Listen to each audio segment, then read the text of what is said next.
Hello, everybody. Welcome back to DND404. I am your DM, Tony.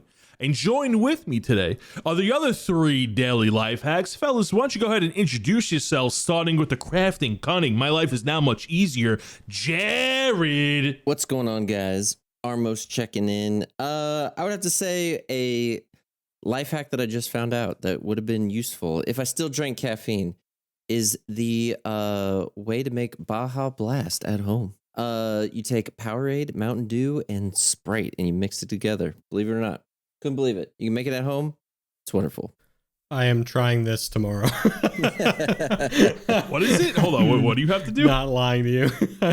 Blue Powerade. Yeah. Mountain Dew. Yeah.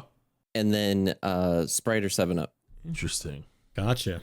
Well, anyways, I am Dan. I play Minnis PebbleWalker, your tiny little swarm keeper ranger, and I am the chopsticks while eating your snacks of this podcast. Classic, simple. I do that all the time. I'm not doing All it the right time, now, dude. even though I am eating chips, but I do it all the time.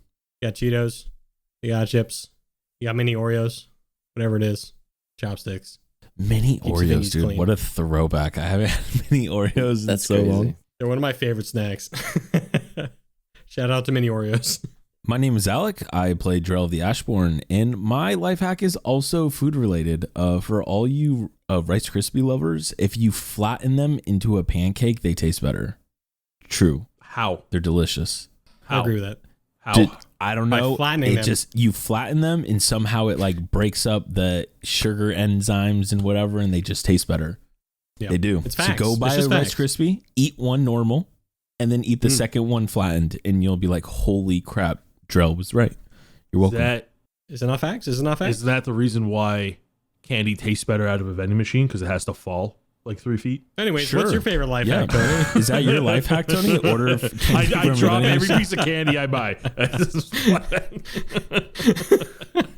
And now you know the deal. Before we get into the recap, we got to do the rundown. And today's rundown is brought to you by Jared. Guys, I don't know if you heard, we got a website, 404pod.com. You can get all our merch, catch up with the episodes, see our socials. Make sure to check it out, 404pod.com. We add merch every randomly. So if you want to, I love getting merch every randomly. we add it to the site. And yeah, our newest thing is our sports water bottle. I have it and I enjoy it That's nice. quite a bit. So 404pod.com. Do you enjoy sports? Do you enjoy water and D&D? I got the product for you, baby. Bang. Now we're going to go ahead and roll for the recap, where I roll a giant foamy D4 that was half eaten by my rabbits. Whoever it lands on has to do the recap for this episode, where I'm number 1, 2 is Alec, 3 is Dan, and 4 is Jared. Well done. All right, we're going to roll it. I closed my door. There's no way for this die to go out of bounds. It is impossible for this to go out of bounds. So I'm going to go ahead and roll It's it. going to be anybody but me. Is it Tony? He looks pretty sad. It is a 1. Damn it, Dan. Damn it. Because Daniel. This is wonderful. I'm going to have to throw it back in the rabbit cage, let him eat it again. Get it rebalanced. This is bullshit. Tell you what, I'll do it. I'll do it for you. But you got to give me inspiration. I'll give you inspiration if you want to do the recap. As a matter of fact, that's Really? a standing rule. Ooh. That is a standing rule. I will give you inspiration if you want to do the recap. I'm about to start rapping each one from now on. All right. Perfect. Because I had this plan from the beginning.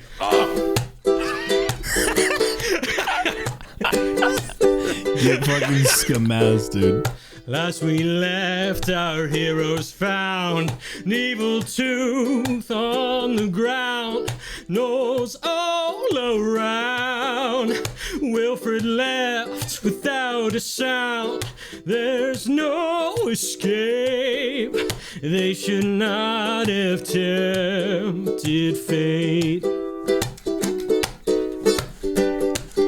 Hey, All the knolls, they broke apart. The Richter scale was off the chart. Rumbles through the cave. This could be the rocky grave. Something big drew near. Made of bones, your darkest fear. Bone centipede. Attack it, Drell. Strike with speed. Bone centipede.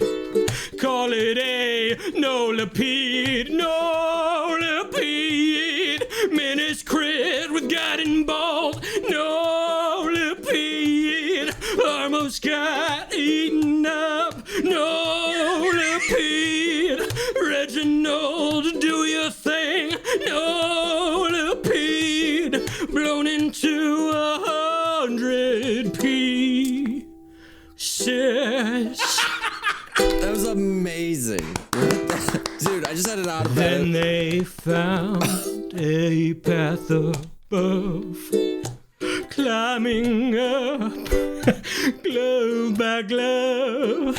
Minnis failed his check. Tooth fell down, but what the heck? Leave it down below.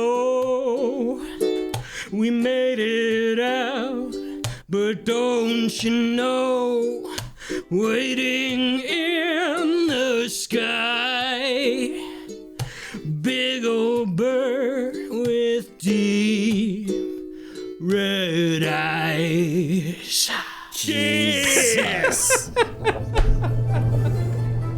Good morning, good afternoon, and good evening, and welcome to the world of Humbrea, featuring 3 first-time adventurers and 1 very patient DM. This is DND404. Fellas, boyos, welcome to session 82. The 3 of you have just escaped the alleged tomb of Yanagu through a giant hole left by a giant nolapede in the ceiling of the temple-like room, but not before dropping the tooth of Yanagu itself. After climbing out of the tunnel, you decided it was best to let sleeping dogs lie, so to speak, and you left the tooth back at the temple where you think it should belong. The 3 of you climbed out onto this grassy hill, almost emulating a mountain area. Below you, on the side of this hill, about half a mile down, you notice that there is a town hidden within the tree line.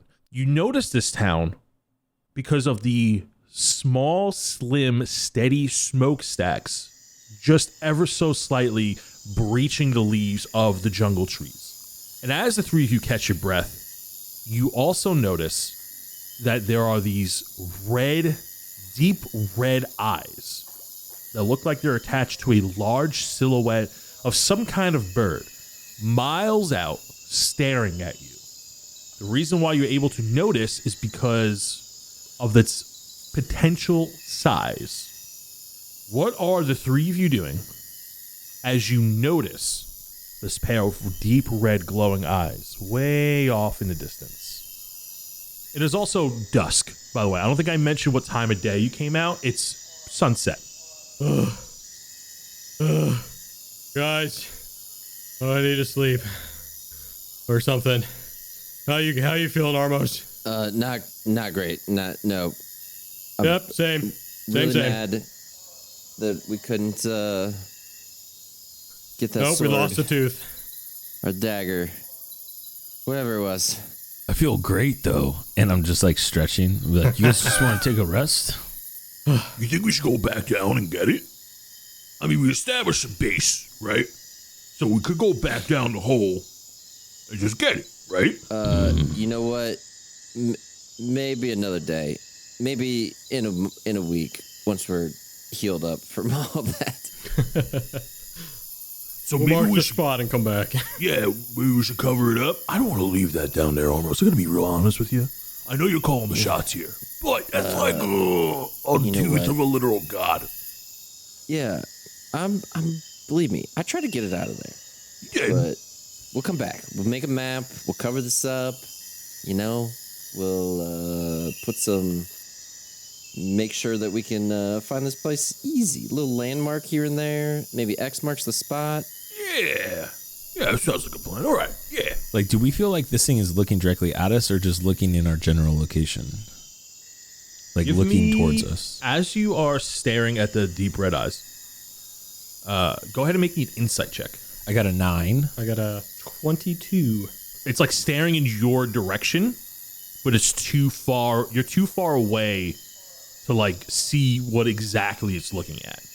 Relative to how tall and big the three of you are and how large this thing is to be able to be seen that far away, it looks like a predator. That's the vibe you get, even with a 21.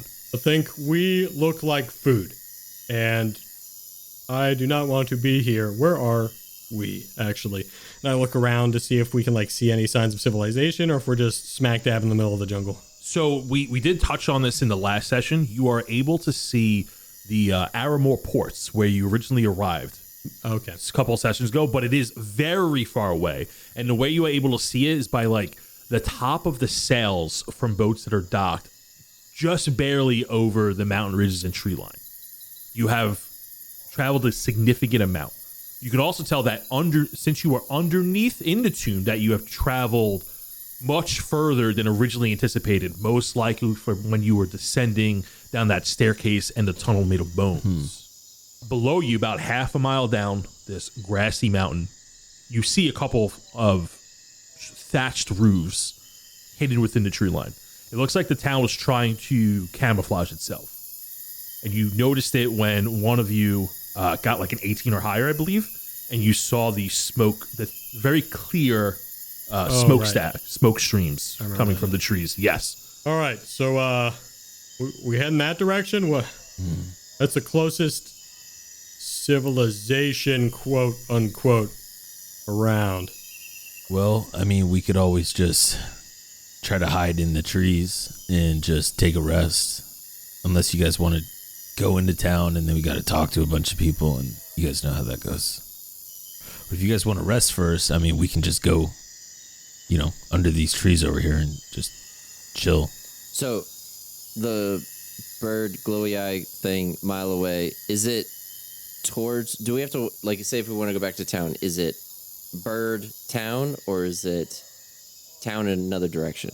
It's like a half mile away. The bird thing is like way, way in the distance. Very far away. You would not cross its path by going to this town, but it is like looking at you. And with that note, I want you to make me a perception check as you turn to talk to your teammates. Good old 8. 7. It's a nat 20. Wow. Drell, you go to turn to look at it, and like the three of you are looking back and forth, discussing your next steps. And when you turn back, you catch at the last glimpse, this bird thing turns into a black fog, almost like a cloud, and then slowly dissipates into the air and is no longer in view.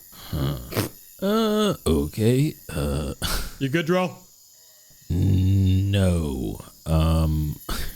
So that thing just like turned into gas, kind of like you do, Minnis, and just completely disappeared.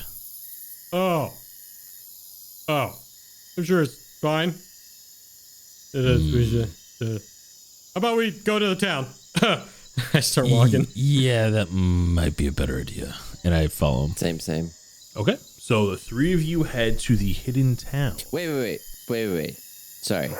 We need to put a landmark so that we can find this location again and create a map. Okay, yeah. The three of you, what are you doing to mark this area down and to take note of your surroundings? Is there anything specific you would like to do? I point out to all the things that Minnis should be sketching.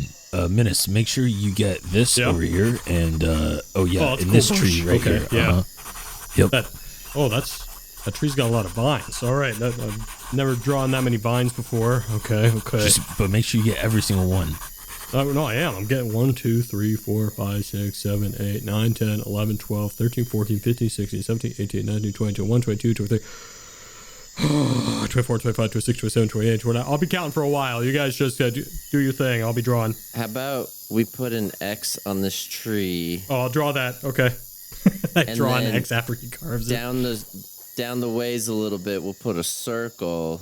Oh. And Yeah. then down a little ways more, we'll put a square. X, circle, square. Which means Then- when we come back, it'll be square, circle, Whoa. X. We're not done. We got so many more trees. All right, then it's triangle. Minnis, give me a nature check with advantage as you start to take notes. Oh, nice. That's going to be 22. You're able to find this location with ease if you ever want to return. Perfect. And with that check, you also know that you're on the northern part of this island, and the ports are to the south. So somehow we got to the other side of the Kabuki Isles. Is that what you're saying? Or just this island? The other side of this specific island. So there are, from what you know, there are 3 islands that make up the Kabuki Isles.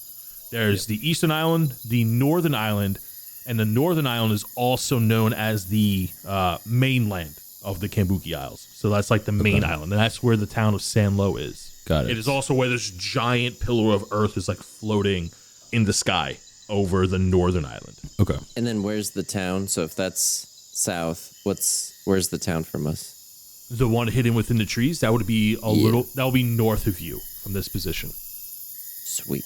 All right, Minnis. And then this last one is a pentagram. Okay, so Yeah, you can't forget that one. That's the point one. yeah, we that was a lot of shapes. Okay, now we can go to the town.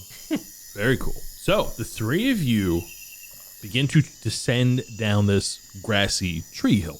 You see that as you travel down, continuing with Minnis's nature check, surveying the area, you make it to the town with ease, but you notice that once you get within the tree line, this town is practically invisible until you make your way to its gates, so to speak.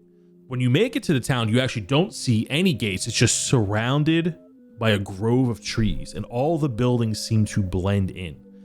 The town is small. It looks more like a wooden hamlet, a foresty hamlet, and you do hear some rushing water, but you don't see any type of water source just yet. You can assume there is some type of water source within the town. And then you see some thatched roofs with lush green leaves camouflaging the buildings, large rocks jutting out of the ground, and it smells wonderful here. You don't see anybody. It looks more empty, but given its location and how hidden it is, and that the sun is setting, you can safely assume that if anyone's in this town, they're probably in bed, or at least indoors. Okay. What are the 3 of you doing as you walk through the jungle and notice an entranceway into this town? And the entranceway, the arches look like a makeshift branch archway that leaves a small opening between 2 sets of trees, acting as a nature gate. I'm like looking around to make sure there aren't any traps coming in, because I know we used to have traps guarding our village back home. Go ahead and make me an investigation check as you are looking for traps, or survival check, your choice. Oh, I'm doing survival. 12. I got a 23. Drell, you notice, not leading up to the branched archway, but you do notice that in the tree line as you are surveying, as you take where you wouldn't normally walk through unless you were foraging, you notice traps, but you get the assumption that they're for animals, prey, but not necessarily intruders. These traps don't look necessarily deadly to someone of your size. Maybe a boar or something smaller. Okay, so it doesn't look like the traps are maybe intended for this bird. Like, it doesn't look like they have defenses from the bird, is what I'm asking, I guess. No, not from what you can see in this immediate area. They look like hunting traps. Okay. No traps over here, Drell. Minnis, what are you talking about? There's traps right there. And I point to it and I say, what, your village didn't have any of these? No, I was looking at this direction. Not, I mean, we had those, obviously. Obviously, we had those, Drell. Yeah, of course. Yep. We didn't have that one, though, and I point to one with a bunch of sticks. We have those too, and they're made to catch tiny humans, small creatures to eat. Yeah. And it's like trying Like to... you? It's like, I'm a greater mighty demon from the 9 hells. See that one over there, Reginald? That one's for rabbits. Stay away from that one. Good thing there are no rabbits in this party, right? Why are you looking at me like that? Dot. Why are you looking at me like that? We all just stare. Armos, you gotta talk to this guy. He needs to know. Look, He needs a reality check, Armos. Let's be real. Has anyone got a mirror? I was Wait, talking about you, Reginald. I put my hand on the back of the magnifying glass and remind him and show my magnifying glass to him. Look in the glass. It's hot. Oh, it was hot. Get away. Get away. Oh, that's a lost cause. Lost cause. All right. So you notice hunting traps within the foliage on either side. There isn't necessarily a pathway into the town, but there is an opening, and it looks well traveled. Do we hear any noises?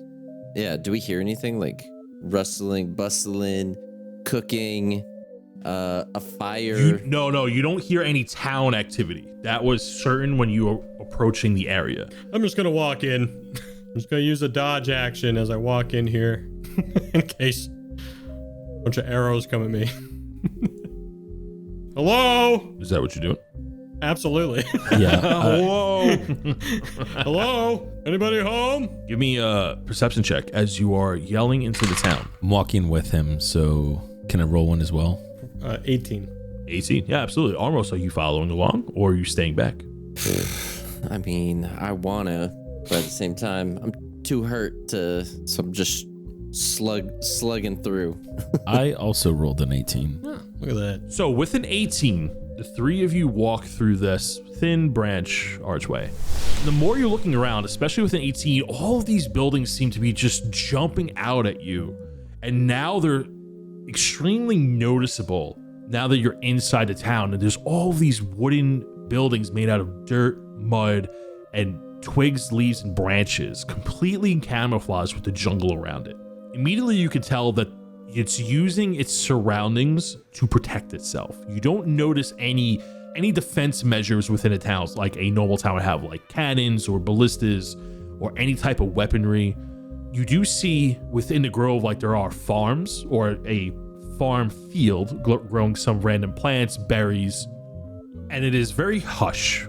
You walk closer to the center, what you can conclude to be the center of this town, which is three giant rocks overlooking a stage of some kind that is surrounded by more trees, but these trees look placed for a more elegant design. It looks beautiful in this town.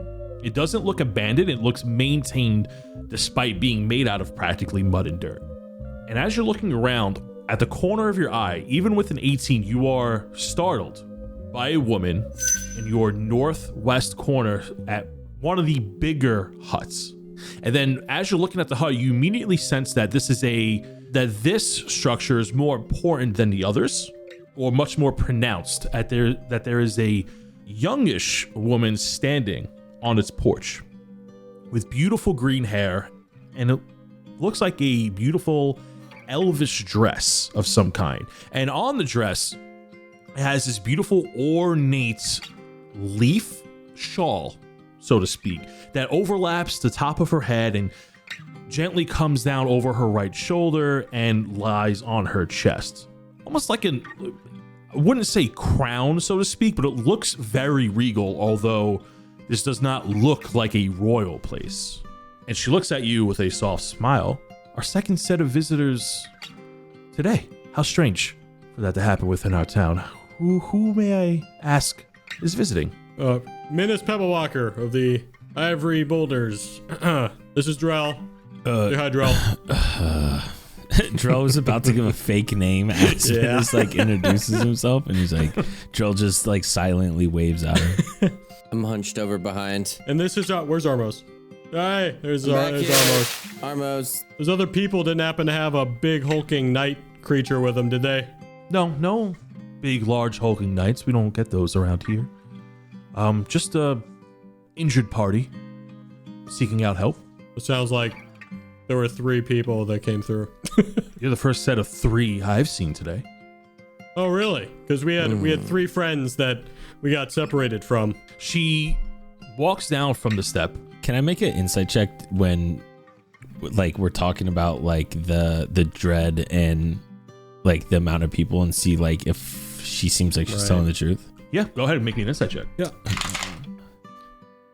18. It's a 6. 9. Minnis, with you being the highest roll, you don't think she's lying. I'm just squinting as she talks. She leaves the porch and slowly walks towards the center of the town where the three of you are, and sees the three of you acting cautiously, and you see that she has a cane. And when she walks, you do notice that she is walking as if she's injured. So when she walks over to you, she's walking hunched over like an elderly woman would. However, she looks very young. And she has a wooden cane, and she walks towards the center of the town. She goes, please, don't be shy. If this town appeared before you, then you surely mean no harm to it. Well, that's nice. Yeah. No. We're just trying to rest. We are. Does anybody else live here, or is this like you take care of this place? You look over to your right, and she gestures with her cane. And she points over to the homes, and you see small families like looking out the windows, and you see like children looking out, and you like their parents, and they look like various elves and humans that are living within these homes, and they're just watching you very quietly. Hi, and I wave. They mean you no harm. This is but a What she said. humble town. We live within our means, and we don't cause any trouble, but we help those who have seem to find it in these very harsh islands. Well, I'll tell you what, we could use some help right now. We're feeling a little worse for wear. And I stretch. The three of you don't look too badly hurt, or is it perhaps Really? And I psychological look down at or a gash in emotional? my leg. It's in here, and I point to my heart. Emotional. You Yeah. have someone you can talk to bridge those wounds. No, I bury it. That's what I do. Just bury it deep. You know, Oh, it's the best place you for it. shouldn't do that, Drell. It's the best place for it. You know what you should do? You should journal about it. I'll let you use one of mine. I have at least 20 empty ones in the cart. As the card appears, as it thinks you're summoning it, and hits against Drell's ankle. Anyways, so I'm glad we found some place of rest, I hope. I appreciate you being kind with us and courteous. We mean you no harm, so... Do we need to pay for a place, or I mean, you guys seem friendly? What's with the if this village only shows up to people who mean no harm? Why are you guys being so cautious? We just mind our own, and there are very dangerous things that live on these islands. So we just do our best to conceal ourselves. However, we noticed that over the many years of being here, at least me being here, that the town makes itself noticeable to those who are hurt or injured, or have a reason Yep, that's us. for being here, or at least a necessary stop on their way. So, as its elder, I make sure those who travel here are looked after, and as long as your stay is short, you may use what we have to offer. We don't accept gold, for we have no need for it. The islands provide. Well, thank you so much. Again, I'm Minnis. You are Ellis Aim. Ellis. And It's this a is pleasure to meet you, Ellis. welcome to Tame Mordain. Tame Mordain, huh? How do you spell that? She starts saying Elvish letters to you. Yeah, Does anybody speak Elvish? I don't. I wish. Give me a history check. That's 13. I got 11. Keep rolling low, man. Get him out of the way. Get him out of the way. You know. I got Yeah, a 1, but not an out one. Well, Got 2 with minus. you only needed a 10 or higher for this. Tame Mordain was the city that you originally wanted to come to if you wanted your curses removed. And Tomley Yinstead name dropped this back at the bar. God. I'm so glad to be here. Get this off of me. And I dart around and look for the little gecko guy, right? And that's what I... You know Tumbly? You see the tiny gecko kicking rocks as it's slowly walking towards Ellis with its head down from your stone that you have. Oh my God. I need this so bad. Okay. I'm about to just word vomit a bunch of things, and I explain to her how I have this gecko curse and go into way too much detail how much I hate him and that I want him gone. So Nax is normally super rebellious and does not like you and sometimes kicks you awake at night, and you're getting all these flashbacks of when he was just being honestly an asshole to you, and you notice that he's gotten progressively worse over the time that he spent with you. But right now, he's hamming it up to Ellis, and he just looks so sad, and she's just looking up. And as you're explaining to Ellis how you ended up here, and Minnis chiming in saying like, oh, yeah, Tomley gave us your name, you see that she winces at the name Tomley. And she goes, yes, so I believe you know Lord Baron then. Oh, we met him. Mm-hmm. Okay. We only met him once. Well, I mean, I've met him a few times, but yeah. Oh, that's true. Drell met him a few times. We do go a ways back, but it's been some time since I spoke to him. But I guess he had some of his... Oh, did you two date? Lord Baron and I? No. Oh, shit. Oh, what? And Drell covers his mouth like, oh, fuck. There will be quite an age difference there if we did. Is there? Oh, yeah, he is hell old, so I guess that makes sense. He was only about 20 when I met him. I'm a bit older than that. Alec knew that, but Drell didn't, because she's an elf, yeah. For the record. But yeah. Tomley did lead you in the right direction. He's the one I can't stand, and giving him my information when he found this place many years ago was not the greatest experience. However, his intentions are good-hearted, good-spirited, so to speak. But if you are inflicted with curses, well, I can help you. Awesome. Start with me. I'm ready. What do we gotta do? Well, I would need to examine you for a moment, and see what's going on, and if I have the ingredients here to remove the curses, or if I need anything special. Some curses take more time to prepare for, but nothing more than a few hours, so to speak. I tend to have everything I need, unless it's something very specific. It's going to take a little bit more than a while. Armos has a lot going on with him. Right, Minnis? Whoa. I'm feeling attacked. I'm bleeding to death. Can we pick this conversation up tomorrow? Wait, but you just told her you're ready. You said, Yeah, I'm ready, let's go. But if and we now gotta get you want to go to ingredients, sleep? I gotta be healed, and I'm gonna be ready to go tomorrow. But No, come on, Armos. Just do it right now, and I push him close to her. All right, I'm ready. Okay. But wow, you smell. Do strange. any of you need? You're way too close to me. Do three of you need direct medical attention, or just need to sleep it off? Yes, please. I have blood outside my body that I need inside my body. Oh, okay. Well, if you would like to, we do have somewhat of a clinic here. It's a bit traditional in its ways. And she points over to the west. It was actually one of the first buildings you passed on your left side. She goes, we have people who can aid you into feeling much better. Our most recent visitor is already in there, sleeping off his last day's wounds. Oh, great. Thanks, Ellis. And I just run in. Oh. Wait. You said a word there. What do you mean age? What's going on here? Heal, age, Aid? What's the... Yeah, Okay, aid. you're gonna aid. Okay. Yes, aid. Yes. All right, I did hear just, age, though, for the record. That's hear why. age. Yeah. My mistake. Sometimes my voice breaks and I sound like a 30-year-old Italian man from Brooklyn. I do apologize. I bust through the door. You walk inside as you kick the door open, and there are some beds made of leaves, branches with some very comfortable looking quilts.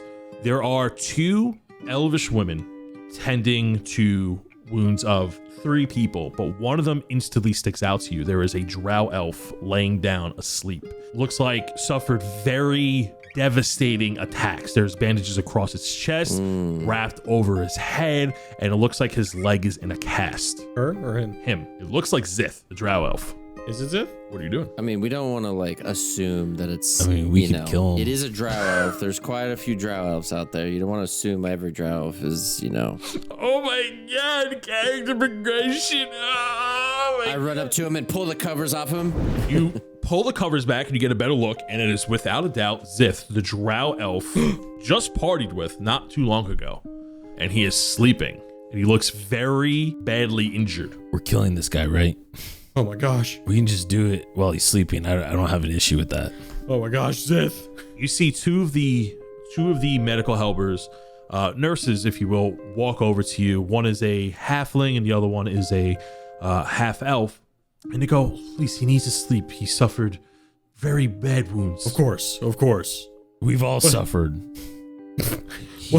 He came in crawling. Please, he needs to sleep well for the rest of the night. Or just, I don't know if he's your enemy here, but we cannot have any fighting. No, we were our town. partying with him. We got separated. No fighting. Oh, he's your friend. Yes, No. our friend. Deception check. Minnis. Well, technically he is because he left first, right? So it wouldn't be a deception check. Yes. Or The other performance. guy. I'll let you choose. Persuasion or deception? I don't even know what's better. Probably persuasion. They're probably the same, honestly. I got a 13. She looks at you and she looks a bit puzzled, and she goes, oh, okay. It just didn't seem like you were too worried the way you walked over, ripped the blanket off him. But, well, we understand, and, you know, it looks like you're pretty banged up yourself. Maybe the two of you got separated when you were attacked. And she asked that very guessingly. That's exactly what happened. Okay. Well, we're just gonna go over here. We're gonna finish cleaning up our linens and straightening up. Please don't mind us, but just be careful when talking to him. He's very hurt. He needs his rest. Okay. We'll be with you in just a moment. Yeah, I pop up on the bed, like when you're waiting for a doctor at the doctor's office. Are you trying to talk to Zith, or are you trying to get your own? Trying to get my own healing. Okay. Drell and Armos, what are the two of you doing? Well, I'm I kind of want to do something just to. going to hex Zith, and Yeah. I pull out Need my information? axe. you know, he just takes 1 extra damage every, you know. No, I don't know. So let's say this. As the three of you are in here plotting or discussing what you're doing with Zith, we'll say that the two helpers are bringing you bandages and anything you may need for any first aid style healing. If you would like to take the benefits of a short rest at this time, you may. You can use and you can use your hit die, but if you will not expend any physical items if you want to gain any additional benefits that you would normally get through a short rest, and no time will pass like a short rest. So I need ale. Do you have any ale? I need it to heal. Remember my heart. that's the one thing we don't provide in this town. We are Oh my god, are you alcohol-free. kidding? We're leaving. Get up, Minnis. Minnis, Bro, you get up. literally have an alchemy jug. That's beside the point. Why do I always have to get it myself? I just storm out of the tent pissed. All right, we've been through a lot, okay? And as I'm getting bandaged up, I am talking to one of the ladies. I'm like, so what, we got separated during an attack, but he didn't look this bad when we left. Do you know what, did he say what happened? It looks like he was attacked by a large animal. He suffered claw wounds, and it looks like he got burned. So, and she points to his back, and like she kind of like lifts him up, and you see that the bandages along his back and the side of his face where he was not laying on has these giant burn pads with this plant-like gel. It looks like it's treating burns, and he's like, he came in very badly scalded, but not by fire, by maybe like a bad chemical substance. Looks like, honestly, it looks like acid. Yikes. Yeah, the treatment that we would normally use for burns were not working, and then we, after Ellis took a look, she's the one that concluded that they were burns by acid or some type of poison. Given the nature of the drow elf, it looked like acid. You have clerics? Clerics? No, we are not a religious town. Okay, well, it's good because I'm a cleric and I can give him some of my healing spells when he wakes up. Oh, that would be greatly appreciated, yes. Drell sticks his head back in the tent from outside and says, he's like, you guys said there was two of them, so he came in with someone else? No, he was alone. Drell stares at her and squints her eyes and backs his head out of the tent again. Right. So we'll say that you are now healed up. with the benefits of a short rest without wasting too much time. Yeah. And you are given supplies, so if you would like to use any items to help heal you or regain anything, they will not be expended at this time. I mean, I guess if they give me just like a health potion, that'd be great if they have it. Yeah, you're healed back up. You see that like the potions they give you aren't necessarily healing potions, but look like homemade remedies. I think I'm also gonna, you know, as somebody's like, cause Drell's still outside, so as like one of the attendees is walking in the tent with like a platter of potions, Drell like just snags a few off of them and starts drinking them. All right. She gives you a bit of a look and then smiles as a bead of sweat drops down her face. She looks kind of nervous when you take it from her because she's a little halfling. Drell like gives a fake smile, and then as soon as she walks away, he like turns to like his mad face again. You hear a lock on the door. Whoa, that's pretty fucked up. Armos and Minnis, you're inside. What are you doing? Anything with the Zith, or are you going back to Ellis? I think we're literally just waiting for him to wake up. It looks like he's gonna sleep for the night unless I don't know. What do you think, you Armos? intervene. He looks like they said he's very messed up. He's going to stay asleep unless you do something. So is he talking currently? Like he's awake? He's sleeping. He is me. He is dreaming. You see the audible Z's coming out of his mouth. Gotcha. I go to also see if there's like a bandage somewhere that I'm gonna reach for in that direction, and accidentally bump into the bed and wake him up and be like, "Oh, Zith! Oh, look who it is! How you doing?" And then I get real close to him. I'm gonna fucking kill you. He looks terrified as he wakes up, and he only has one eye visible, and you see that like the pupil shrinks down and is super small, and he's like freaked out. We're not gonna kill you. He's clutching. He's gonna kill you. He's clenching the bed sheets. My thaumaturgy's going off, and my eyes are already turning a different color. Armos, it was the other guy that left us on purpose. It wasn't his decision. Oh, we're gonna find that out right now. Listen, wait. Listen, we had no intention of leaving you behind. I don't know what came over Wilfred when the three of you didn't come through.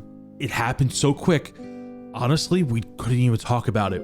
I assumed you were dead. Drell sticks his head. All right, Drell comes back in because he's outside. You knock yourself on the locked door. Fuck. Ow, my head.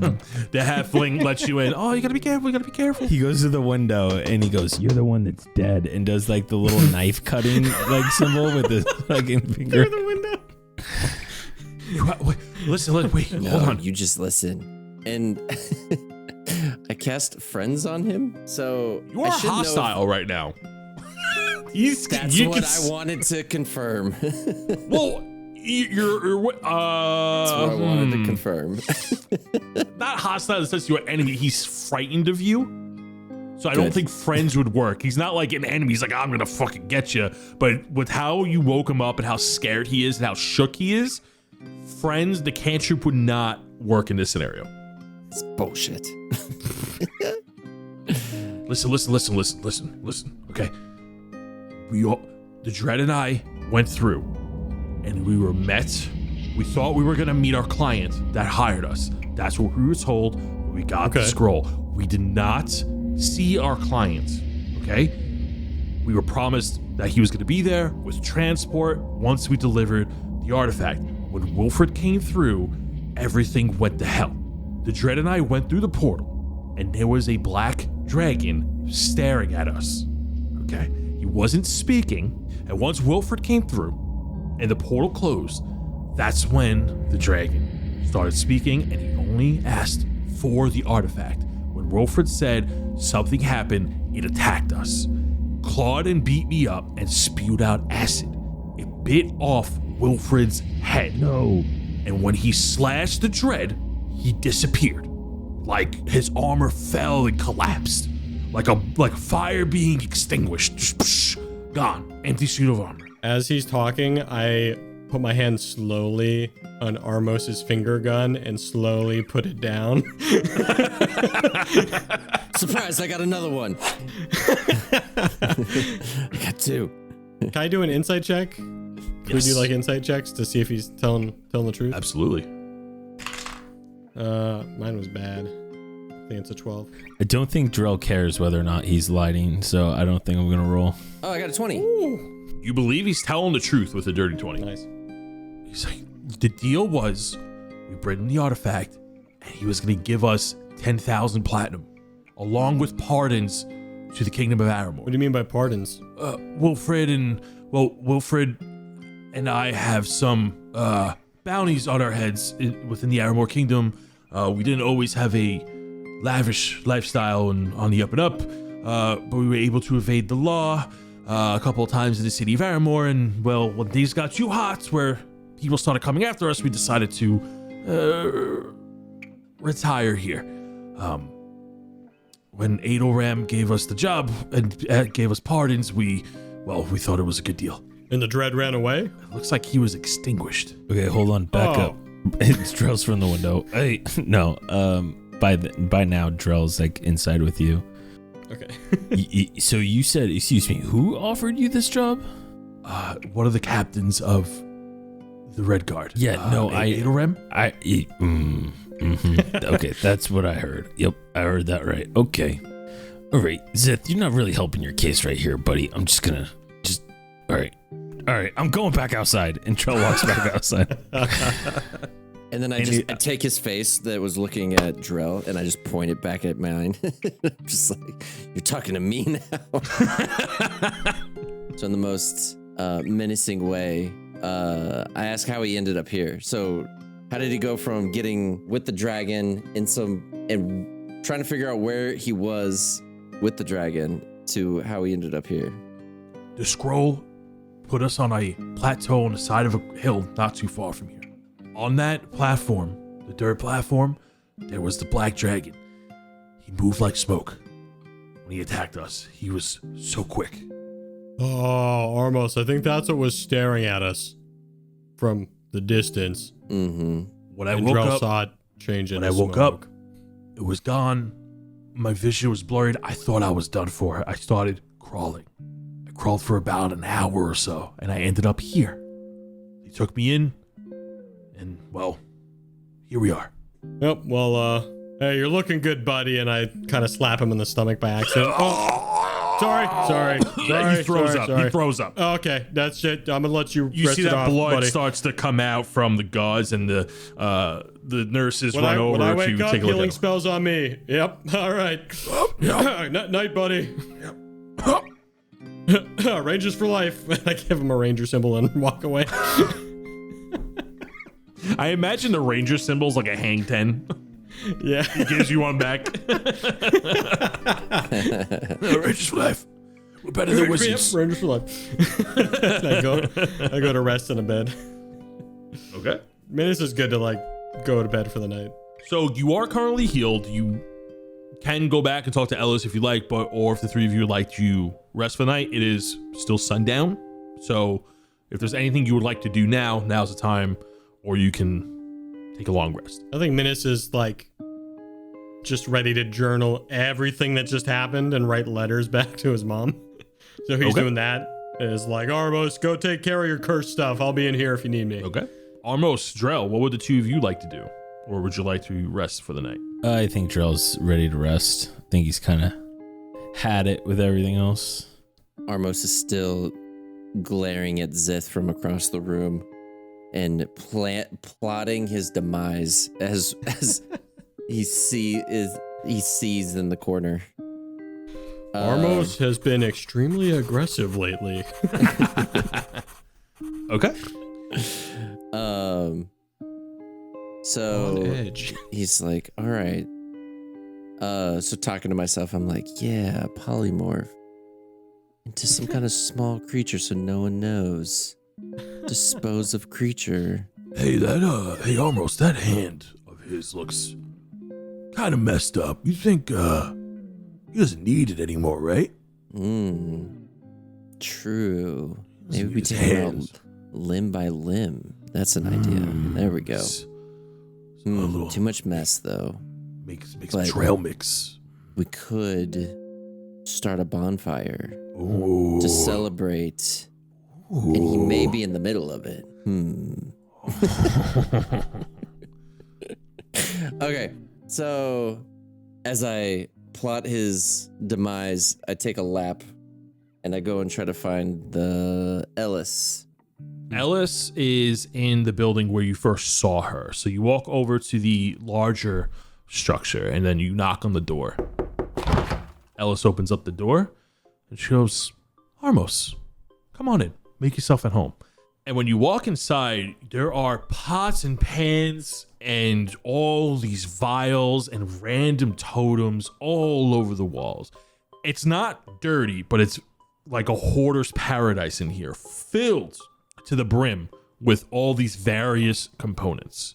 Jars filled with almost like dead animals. There's a jar of eyeballs. There's all these jars of roots and weird liquids that look like snot. There's giant cauldrons that are bubbling with water, almost like an alchemist is brewing various potions here. And it smells not great, but not terrible. You can tell that what she's brewing smells really bad, but there's a good amount of plants in here that kind of, you get the sense that it's there to counteract the smell. And she sits you down on a table, and this table is more of a floor table. There's no chairs in the building, but a pillow on the ground. And she offers you to take a seat as she sits you at a round table, as she begins to pour herself some tea and offers you a cup. Not much of a tea guy. Is this part of the getting rid of the whole curse thing? Just some hospitality. I can fetch you some water if you like. Yeah. You see that she waves her cane and a mage hand comes out. But the mage hand doesn't look like a hand. It looks like a bunch of roots sprout out and then brings you a cup of water. Druid, I'm guessing. She laughs and gives a slight nod. So what's up with this place?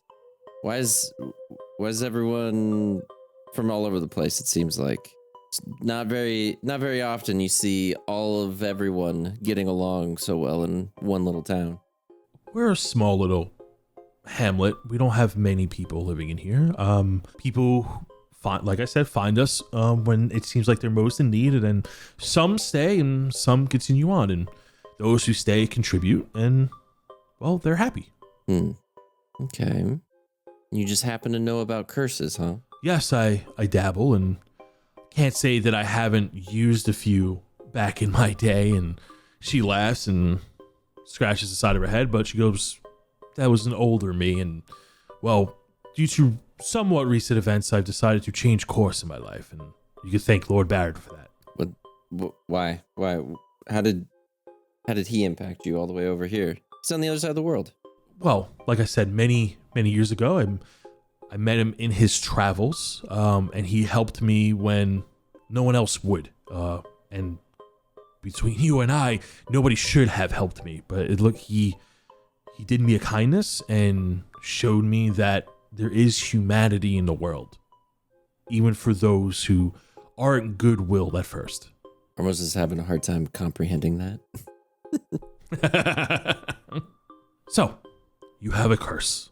Is it just you or anyone else in your party? I mean, mine's the one that doesn't want to be there anymore, or that I don't want it there anymore. Okay. So, and it's this little gecko here. And she looks at the gecko, and then she looks back at you, and so you want to get rid of him? Please, yes. Please, yes. Oh my God, yes. You see that Nax looks really sad and then begins to look over to you. She goes, okay, if you will, can you please hold on to the stone? And she hands you it's a rough stone, and she goes, please eat this plant. And she hands you a twig with 3 leaves on it. And she goes, swallow this root and hold the stone. And then it looks like she takes out a small bowl with liquid and places it in front of her. She goes, this is how I'm gonna look for the source of your curse, and then we can see if it's curable. Not much of a plant guy. Well, you're not eating it for its taste. Reluctantly. Armos gets a feeling that this is what Reginald has been eating. It was pretty good, Armos, I'm not gonna lie. You take a bite of the root and you swallow it. And when you hold the stone, you see that Ellis has her hands around the bowl, but not touching it. And the water bowl begins to ripple, and the eyes roll to the back of her head and begin to glow. And then a few moments later, she comes to. She goes, "This is actually a pretty easy one to solve." And then she looks at Nax and she goes, "I'm sorry, little one." And she goes, "Such potential." She gets up, she goes over to her bubbling cauldrons, she takes a few ingredients and grinds them down to a fine powder. And then she sits back down at the table and she slides you the powder. She goes, "Eat this with a bit of food and the curse will be lifted." Oh my goodness. I can't believe I'm finally going to get a good night's sleep. Are you eating the powder right now? Oh, yeah. Nomming it. You take a bit of food, you mush the powder in, and at first the food tastes normal, then tastes foul, and then tastes sweet. A swirl of flavors against your taste buds, and then you swallow, and then you look at Nax, and Nax looks at Ellis, and then looks at you, and then fades away. Psh, you are now lifted of this curse. Woo! All the benefits and negatives of that curse is now removed. High five. Reginald high fives you. Reginald's just happy he doesn't have a competition around anymore. Now what we need to do is, Now we just need to kick a few rocks, Armos. And he looks out the window in his direction. Looks at his sin. I know some other curses that you can get rid of. So, yeah, appreciate that. Guess we're done here. Oh, hey, by the way, what, is there any other curses and weird things here that we need to be worried about? Here? No. Yeah, I mean, you sure you don't have something you're hiding? Like, give her, like, eyebrows. Hiding? Eyebrows. I mean, you're obviously pretty young looking, but walking around with a cane. There's some obvious, things aren't adding up around here. The world is a magical place. It's not every day where devils walk among us either. Damn. You hear off in the distance. Damn. Here we go. Oh shit. You're gonna take that, Armos? just commentary from outside. It was a compliment, right? I think, right? I think every day's a compliment when you're walking around. Wow. Okay, I'm gonna try to take that as best I can and just kind of moonwalk awkwardly out of there. You awkwardly moonwalk out and she waves you off. Drell, are you going in? Are you taking care of your issues? No, I don't have any issues with mine. I don't even remember the negative about mine. Lycanthropy? No, that's fine. Oh yeah, you just gonna Hulk out or mouse out? Yeah, no, I mean, Drell kind of feels like it's becoming, part of his dragon path of the beast form. I don't think he really has an issue with it. AshBorn is part of it. Whoa, let's make it very clear that your lycanthropy and your path of the beast are two very different things. Yeah, but see, it's kind of, I feel like they're not, I feel like they can go hand in hand. Sleep on it. How about you sleep on it? Yeah, let me sleep on it. As we get a long rest. Okay, so the three of you find a comfortable bed within the clinic and you long rest for the night. The three of you wake up the next morning relatively early as the town begins to move about itself. You hear the sounds of children laughing as they all seem to be going into one specific building. You can see from the window that there's a line of kids heading towards a larger building. And just from guessing from the outside, it looks like some sort of schoolhouse. They all go in at first light.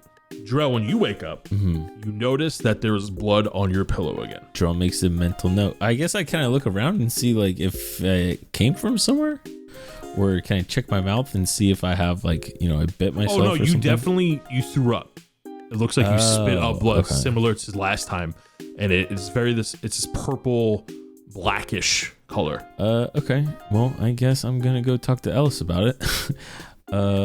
So I guess, I'll walk over to Ellis and maybe I'll take the pillowcase off of the pillow and bring it with me so she can actually see what I'm talking about.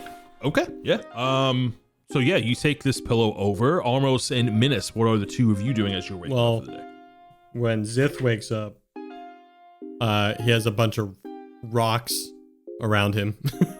Oh, Sid's okay. Me. Yeah.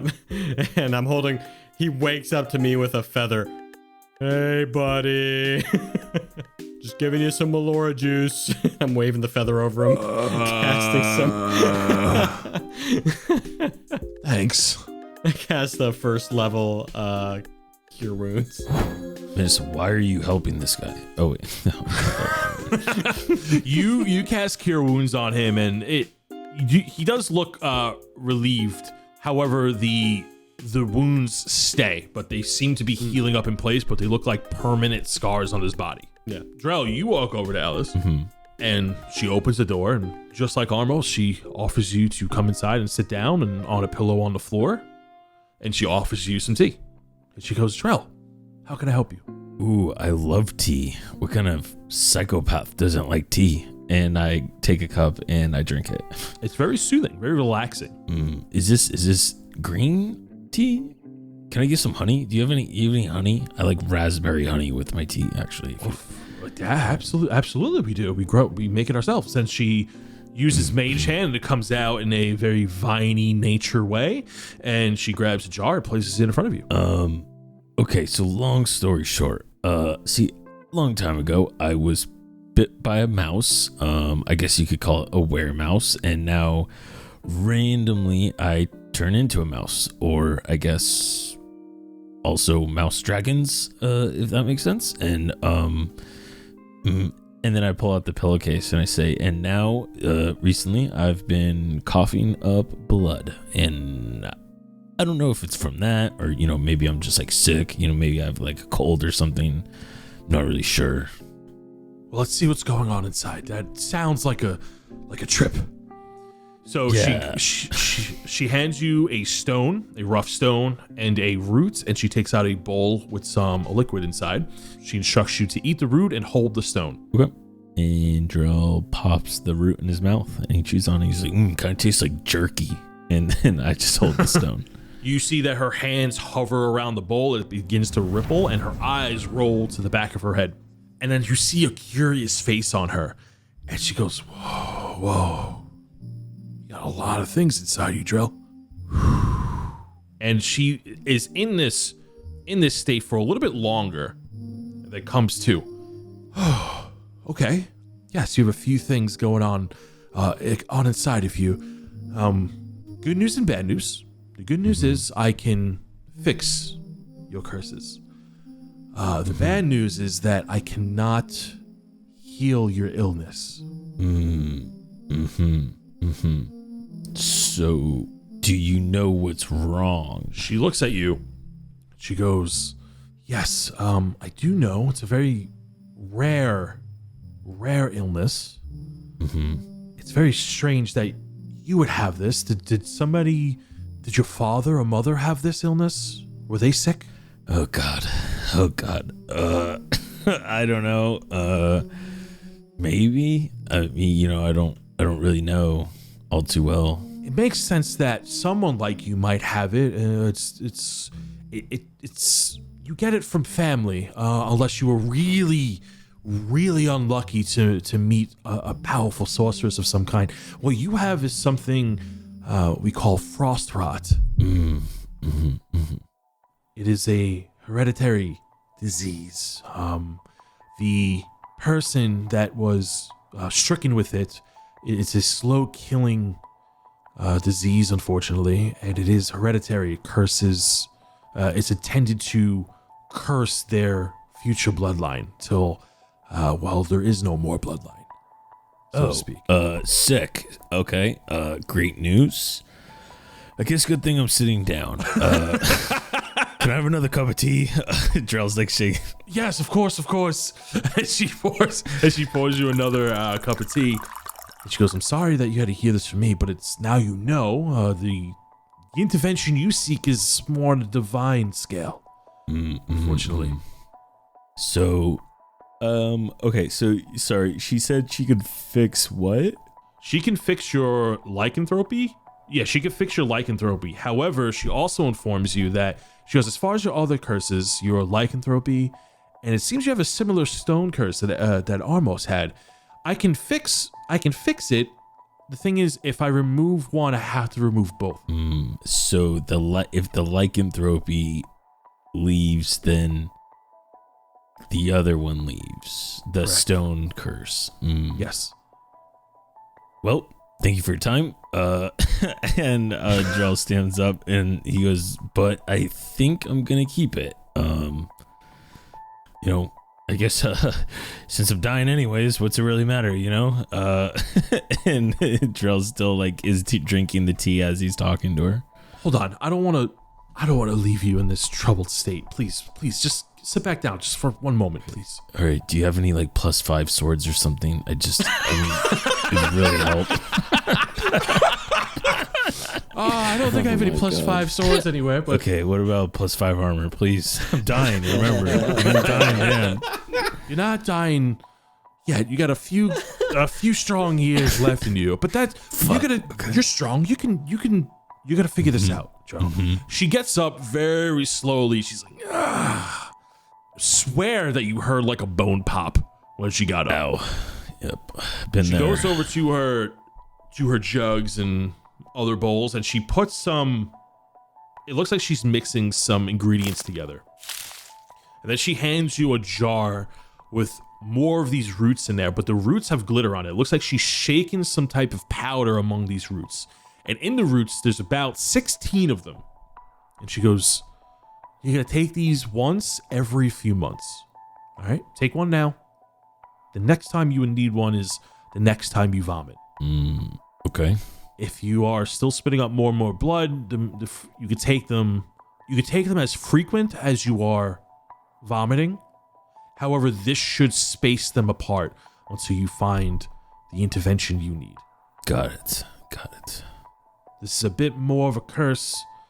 Maybe if your father or your grandfather, who was stricken with it, could have had it lifted when it happened, if they knew of somebody who could have. However, it is almost a part of you. Well, okay. Just a part of me. Got it.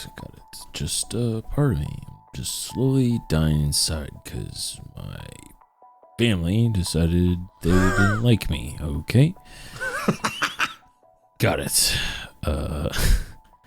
And, well, thank you for your time. Drell doesn't know what to do. He salutes her and turns around and walks out. Please, Drell. When you are done, if you need to talk to somebody, I'm here for you. No, just gotta bury it. Push it deep. And I just do the little hand motion like I'm burying it. Just it's good for the soul. Drell, you can put down frost rot roots if you'd like. There's no specific name for it. It has 16 charges. Best of luck to you, Drell. And as she sees you out, we're going to pan back over to Armos and Minnis in the medical hut. As Zith is now also awake, and Minnis, you have administered some cure wounds to him. And he is now up, awkwardly looking at all the SIDS. He is looking at the two of you, and although he is scared, he seems a bit more level-headed. I mean, I healed him up, and I was just probably asking him about the dragon, Yeah. So, any tips and tricks you can give us about that dragon, maybe, if we meet it along the way there? Hopefully you never have to run into it. It didn't look like... It looked young as far as dragons go. But it's also very weird for a black dragon to be in a jungle. True. It's typically not where they're from. I mean, they're usually from swamps, but I wouldn't. This might be a little too out of pocket for him. The Gambuki Isles, anyway. I mean, if he was with Adoram, he's probably looking for something. Well, we took care of that tooth, so I don't think anybody's Do you have ever it? gonna find it. Where is it? Where is it? It's gone. What do you mean gone? What'd you do with it? Destroyed it. I was about to say, before Minnis says another fucking word, I thought he was going to be like, oh yeah, we got the map right here. Deception check when you say destroy it. This is the first time he's like, because Adoram's involved, he's like not messing around, Destroyed it. God. Kind of makes sense though for Minnis. I got a 6. I'm gonna use my inspiration that you just gave me. Oh, 14. Maybe that'll help. Maybe that's what shook Wilfred. When he came through, he was pleading for his life. He mentioned that something frightened him. Perhaps when the tooth was destroyed, it could have scared him. Something could have popped out. You didn't come through. I'm assuming you fought something of great evil. We did. It's like a gnoll mixed with a centipede. I call it a sentinel. Sentinel. I would have called it a nolipede. Oh, that's such a better name. I'm putting that in my journal.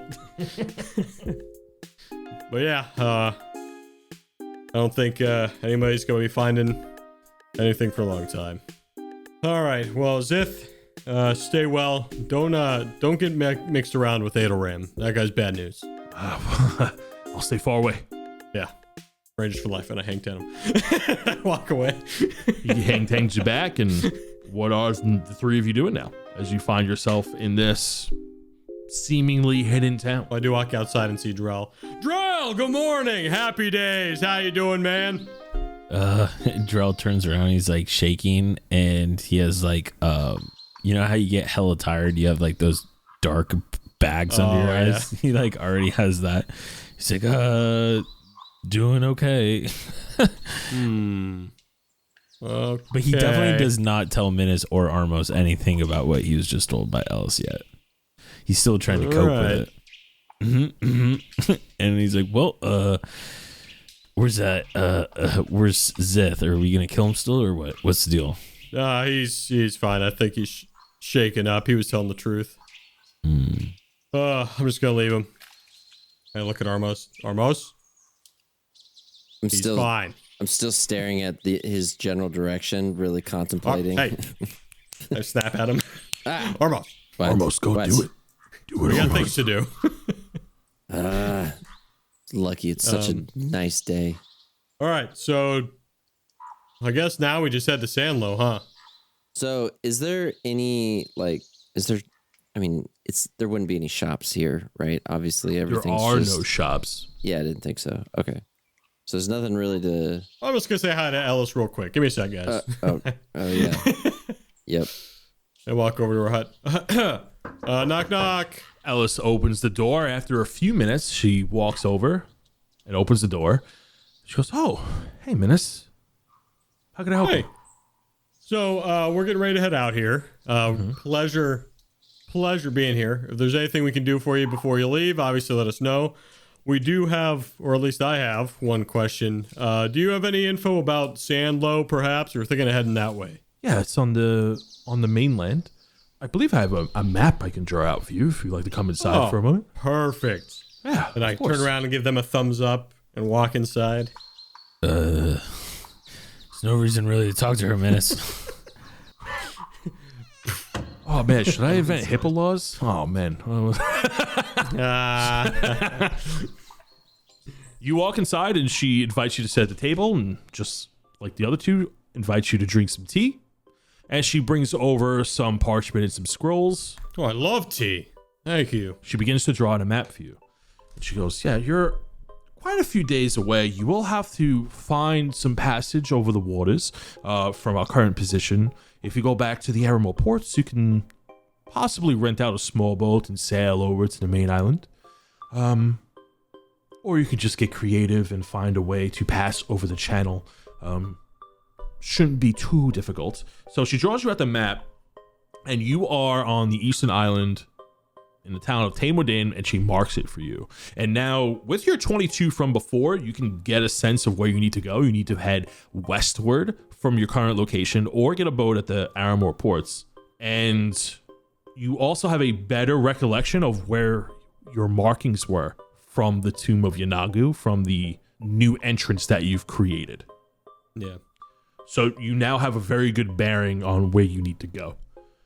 Lovely. All right. So as she's drawing the map out for you, she's making conversation. She goes, "Is there anything else we can help you with before you set out? I assume you're leaving today, huh?" Yeah, we better head out. Lots of important things to do. Things to prove to people. Stuff to do. Hey, you don't happen to be one of those druids that can do the teleporty stuff, can you? Well, if I was a druid, maybe. Oh, Armos told me you were a druid. I assumed I was a druid. I just didn't have the heart to correct them. Ha! Silly Armos. That's fine. I guess we'll just walk on down on our own accord, and that'll be fine. Well, I appreciate the help. Minnis, give me a perception check. Insight or perception? Perception. I definitely want to like come bang on the door before Minnis leaves at some point. 9. 9. You don't notice anything out of the ordinary. Armos, you go to bang on the door while they're talking and gathering notes. Drell, what are you doing? Drell is already at the outskirts of the town, just like having a real mental day, talking to himself. Or I guess like trying to more process everything that he's been told. Is it's definitely not what he thought. So He's doing some self-soothing out there. He's just there's trying to- nothing soothing going on, but there's. It's like a trying to plug a dam with some bubble gum right now, and then every single one. Give me a perception check with disadvantage. Okay, I got an 8. As you're deep within thought, you hear a rustling beside you in the trees. Armos, you walk inside the Ellis's home. What are you saying to Ellis as Minnis is getting directions? Yeah, I forgot to mention, we saw a black, strange smoke thing, large looking bird, red eyes. Anybody possibly know about it? It just seems coincidental that you have this hidden place and we see a big monster. Is that where are you hiding from that? We are hiding from all monsters. I don't know if you've noticed in your travels. I'm sure you've seen one. There are dinosaurs that are roaming these islands, so we tend to blend in. And the ones that eat leaves, well, we like those. The ones that eat everything else is the ones we try to hide from. So this monster that I'm talking about doesn't ring a bell. Make me an insight check. Fuck. Wait, I have my once a day that I could use. I got a 19 on mine. Okay, I got a 4. Minnis, you know the bead of sweat drops down her face as she's talking to Armos. You know what he's talking about. I just point at her. You can't lie to me. There's no way. Whoa. No. What is happening here? I see the sweat. Minnis, I'm not lying to you. Drell, we pan back over to you, and you notice some smog in the tree line from within the town. Fire. Smog.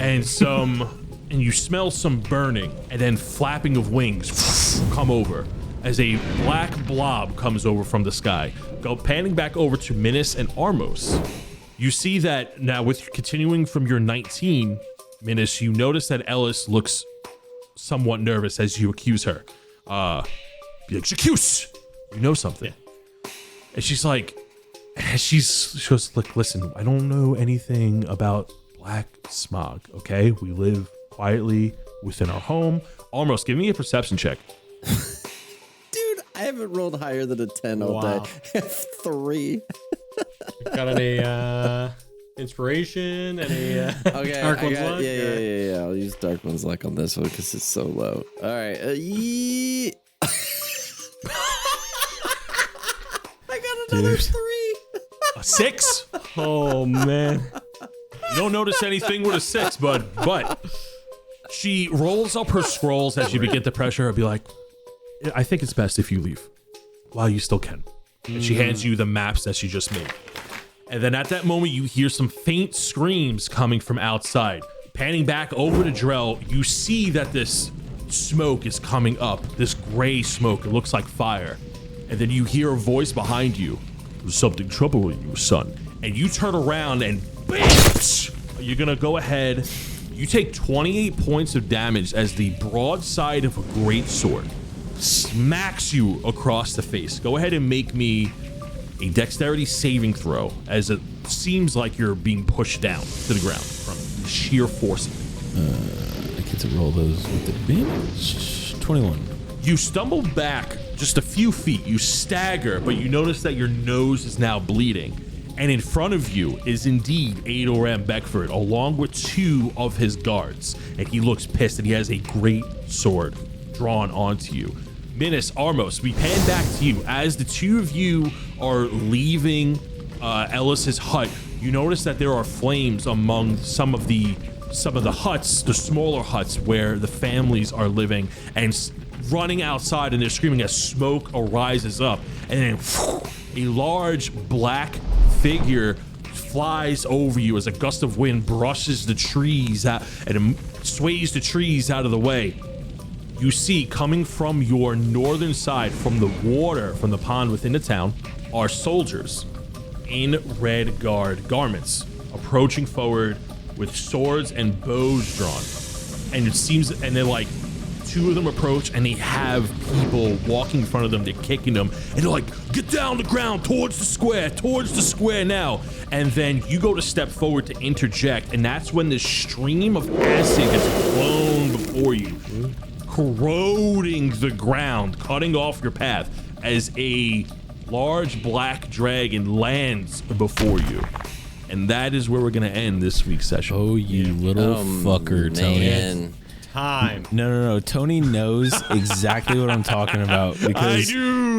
literally before we started recording, while we were waiting on Dan and Jared, I was like, oh, I can't wait to fucking kill Adoram. And Tony's like, oh, I totally forgot about that guy. I don't even know what he's doing right now. I was like, oh, okay. He said, oh, what should we do for our 100th episode? I'm like, yo, let me decapitate Adoram for the 100th episode. I'm like, maybe. We'll see where we're at. Well, yeah, you're right. It's going to happen in episode 83, so let's fucking go.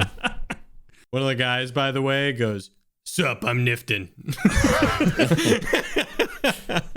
Oh, man. Oh, should I good make the episode. 3 of those guys? Should I put Nifton and all of them in there? What do you guys want?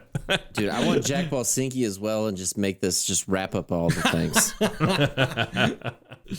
I will say, I'll reveal the current a little bit. You don't see a white dragonborn just yet, but you do see a larger black dragon that looks shockingly similar to Timbat. Yeah. That's all I can think about. Oh, man. Great episode. That was good Gonna be a stuff. big I'm episode next time. excited. Perfect. I love it. I loved it. Ooh, baby. I'm so excited to finally mess Tune this in guy next up. week to hear Alec, aka Drell, absolutely just murder Adoram with everything he has. Yeah. Drell's dying. He has nothing to lose. Whoa, dying? Who said anything about dying? I just mentioned incurable disease. I didn't say anything about dying. I mean, we're all dying in our own ways, right? True. True. Too true. Too real. Too real. Too real.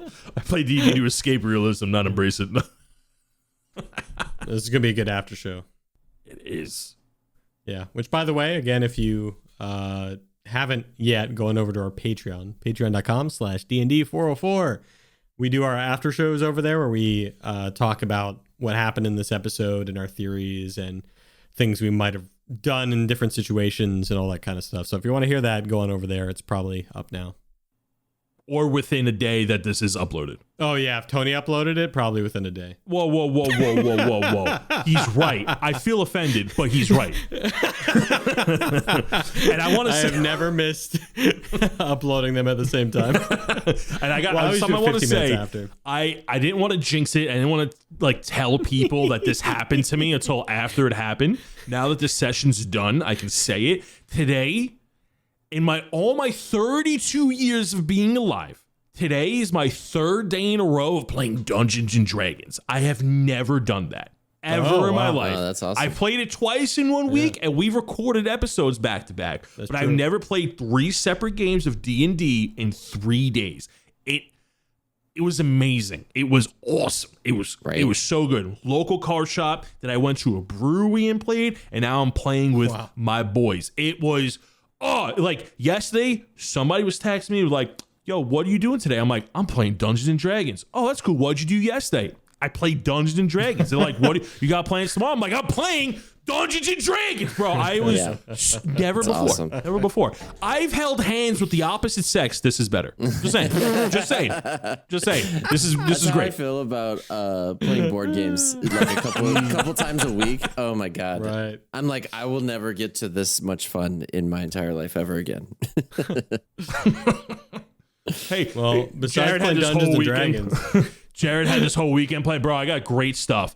Jared, we just want to play board games again. Yeah. No, that's why I'm like, guys, quit. You're playing with me. Like, are you serious? Because I'll do it. don't If make me. we come over again, we definitely got to stay longer. Oh, We're staying absolutely. a week and we're doing a decathlon of Twilight Imperium. Oh my god, dude! I'll bust out the expansion and then we'll just. There's an expansion? Oh, yep. Yep. Oh my god, we're just the tip of the iceberg.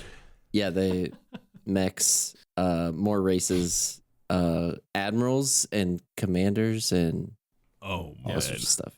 I didn't want it to get too advanced for you guys. I'm coming prepped next time. All right. Well, besides Dungeons and Dragons and Twilight Imperium, do we have any recommendations this week? I have one that's Why don't you 21 take and this up. session? What? Yeah. Yeah, why don't you take We this got- session, Dan? I have a 21 and up recommendation. If you are 21 and up, Costco right now has wine and beer advent calendars. Ooh. So I have a beer advent calendar right now that I'm going to open up in the winter in December. Nice. Nice. All right. That was a great rec. And with that being you go. said, we're going to go Simple. ahead and shout out our Patreon supporters. Say goodbye, everybody. Bye.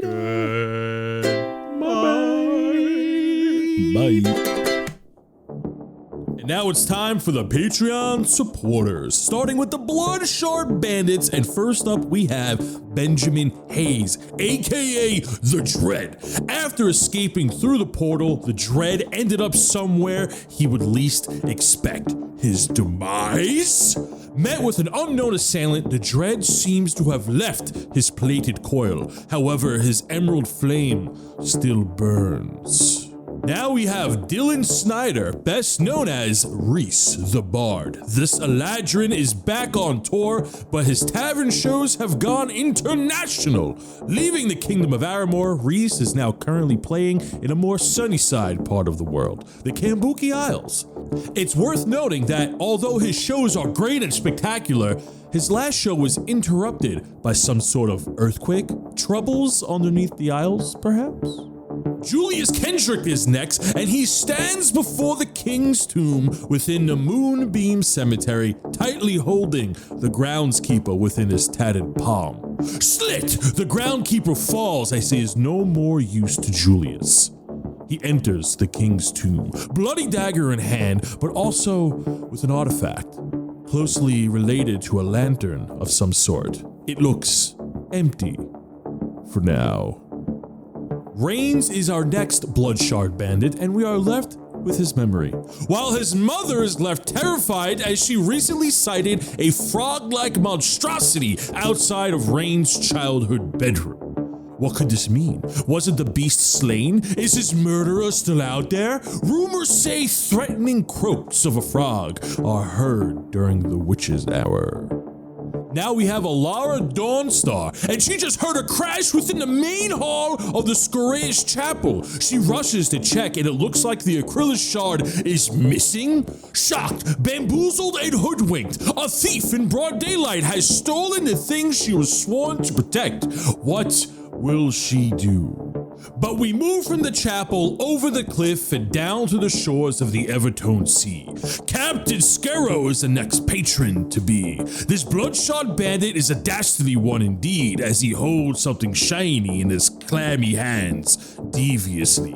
Waiting for his moment, Captain Scarrow is quite the devil, as he's the new owner of an important shard, indeed. Artemis is next, and he's a hero to all, as he was just nominated as the best protector of the Sigil College. It has been reported that the bullying rate has dropped by an astounding 99% just in the last quarter. Ever since his run-in with our band of heroes, Artemis has a newfound purpose to protect all in need. However, he hasn't seen his friend Kemi Joe in some time. How sudden. Rommel, our wooden friend, has just reached the shores of the Kambuki Isles. How this woodfolk warlock tree managed to reach an island days away by boat is still a mystery. However, this woodwode stands tall and dedicated to his mission. He begins to commune with the jungle trees around him. Jack Scout is our last Bloodshard Bandit, and he has returned from his first hunt. After slaying a mighty chimera, Jax is the talk of the town. As he revels in his new small town fame, a jealous rival appears within the shadows. Will his second hunt be as good as his first? Andrew Hall is our first Sidja College alumni and the first senior wizard to flunk a class in the last 10 years at the Sidja College. Now Andrew Hall must retake Intro to Divination Innovation 401. Andrew is worried because this could delay graduation and affect his scholarship. Perhaps he should have taken Studies of Macro Evocations in Microeconomics. Next alumni is Sly, who has narrowly escaped the town guards by simply using a wheelbarrow disguised as an orc. However, he finds himself in another predicament. The wrong turn down an alley had led him behind a shady tavern in the wrong part of town. Jazz music is suddenly heard.